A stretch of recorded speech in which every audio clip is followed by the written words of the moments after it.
जुन्या काळी पण राजे महाराजे जेव्हा युद्धाला जायचे ना, तेव्हा त्यांना स्वतःच्या सैन्याची ताकद, शत्रूची कमकुवत बाजू किंवा युद्धाच्या ठिकाणची परिस्थिती याची पूर्ण माहिती असायची.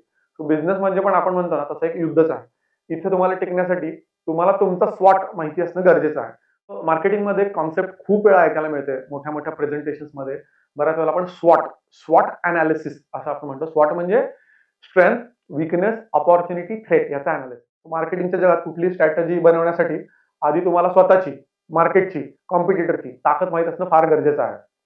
सो यासाठी सर्वात इम्पोर्टंट एनालिसिस ज्याला म्हणतो ते म्हणजे स्वॉट एनालिसिस. स्वॉट म्हणजे तुमची पहिली सगळ्यात गोष्ट स्ट्रेंथ. स्ट्रेंथ म्हणजे काय? तुमच्या बिझनेसची ताकद. बऱ्याच वेळेला काय असतं तुमची ब्रँड आहे, ती लोकं पाहताच ओळखतात, ही तुमची ताकद आहे. किंवा मार्केटमध्ये तुमची ऑलरेडी एक रेप्युटेशन चांगली आहे. ऑलरेडी एक कस्टमर बेस आहे. तुमच्या प्रॉडक्टचा दर्जा अतिशय उत्तम आहे. सो ह्याच मुद्द्यांचा वापर तुम्ही तुमच्या जाहिरातीमध्ये करू शकता, की आपण बऱ्याच वेळेला काही जाहिराती ऐकतो, की हजारो ग्राहकांचा विश्वास. सो ही तुमची स्ट्रेंथ आहे, तीच तुम्ही तुमच्या ॲडव्हर्टाइजमध्ये पोर्ट्रे करताय. स्वॉट मधला पहिला पॉइंट इज स्ट्रेंथ. दुसरा पॉइंट आहे वीकनेस. वीकनेस म्हणजे तुमच्या असे काही तुमच्या कंपनीचे, तुमच्या प्रॉडक्टच्या अंतर्गत घटक, ज्यामध्ये तुम्हाला इम्प्रुव्हमेंटची गरज आहे तुम्हाला माहिती आहे. फॉर एक्झाम्पल तुमच्या प्रॉडक्टची प्राइस फार जास्त आहे.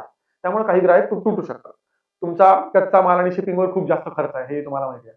तर तुमचा प्रॉडक्ट पटकन कॉपी होऊ शकतो मार्केटमध्ये किंवा तुमच्याकडे पुरेसं मनुष्यबळ नाही आहे. हे तुमचे वीकनेसेस आहेत. ते तुम्ही वेळीच ओळखले, तर ते तुम्हाला मार्केटिंगद्वारे झाकता येतील, सुधारता येतील, पुढच्या वेळी त्याच्यामध्ये इम्प्रुव्हमेंट आणता येईल. हे तुमचं झाले वीकनेस.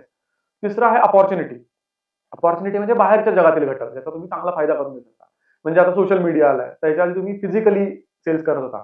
पण आता सोशल मीडियामध्ये तुम्ही नवनवीन ग्राहकांपर्यंत पोहोचू शकता. रिमोट वर्क कल्चर आलंय. त्यासाठी खास घरपोच डिलिव्हरी किंवा मोबाईलवरून ऑर्डर अशा काही गोष्टी. तर नवीन ट्रेंड ओळखून त्यानुसार तुमच्या जाहिराती बदलणं, त्याला आपण अपॉर्च्युनिटी म्हणू शकतो. चौथी गोष्ट आहे थ्रेट स्वॉटमधली. SWOT is threat. थ्रेट म्हणजे असे बाह्य घटक जे तुमच्या व्यवसायाला नुकसान पोहोचवू शकतात. सो इथं न्यू कॉम्पिटिटर, मार्केटमध्ये नवा कॉम्पिटिटर आला. तो अगदी स्वस्त प्रॉडक्ट विकू लागला किंवा ग्राहकांची आवडच बदलली. पहिल्यांदा ग्राहक अनहेल्दी गोष्टी घेत होते आणि आता ते अवेअर झाले आणि हेल्दी पर्यायांकडे वळत आहेत. So this can be your threat for your product. So मोठ्या कंपनीने तुमचे प्रॉडक्ट कॉपी करायला चालू केले किंवा प्रॉडक्ट बनवायला चालू केले कमी किमतीमध्ये. सो हे तुमचे थ्रेट असू शकतात. सो धोक्यांवर लक्ष ठेवा. तुमची स्ट्रॅटेजी लवचिक ठेवा आणि स्वॉट एनालिसिस करा. एक एक्झाम्पल घेऊन समजून घेऊ, की तुमचं कॉफी शॉप आहे समजा. तर स्ट्रेंथ काय असू शकते? तुमची चव बेस्ट आहे आणि ब्रँड प्रसिद्ध आहे. वीकनेस काय असू शकतो? तुमची कॉफी Starbucksपेक्षा फार महाग आहे. That is weakness. अपॉर्च्युनिटी काय असू शकते? की लोक आता ऑफिसमध्ये न जाता कॅफेमध्ये बसून काम करायला प्राधान्य देतात. सो तुमच्या कॉफी शॉपमध्ये लोकं येऊ शकतात. आणि थ्रेट काय असू शकतं? तुमच्या शेजारीच एक नवीन दुकान ओपन झालं आणि तुमच्यापेक्षा अर्ध्या किमतीमध्ये त्यांनी कॉफी विकायला चालू केली. So this can be your threat.